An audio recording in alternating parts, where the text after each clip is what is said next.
আসসালামু আলাইকুম। যারা পুরাতন গ্রিলের রং আপনার গেটের রং উঠাবেন, অবশ্যই এটা ব্যবহার করবেন।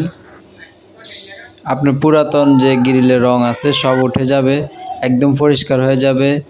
তো এখান থেকে একটু ঢালবেন, ঢাইলা সুন্দর করে ব্রাশ দিয়ে বেশি করে সুন্দর করে খাওয়াইবেন। সাথে সাথে খাওয়ানোর পরে গ্রিলে মাইখে নেবেন আর কি। এটার মধ্যে কিছু মিক্স করা লাগবে না। 5 সেকেন্ড পরে আপনি আবার স্ক্রাব দিয়ে ভালোভাবে ঘষে নেবেন। আপনার এত শক্তি লাগবে না, এটা হালকা আপনি ঘষা দিলে এটা রংটা, আগের যে রংটা আছে এটা উঠে যাবে। তো আশা করি আপনাদেরকে বুঝাতে পারছি। তো এটা ব্যবহার করবেন, পুরাতন যত রং আছে সব উঠে যাবে। আসসালামু আলাইকুম, সবাই ভালো থাকবেন।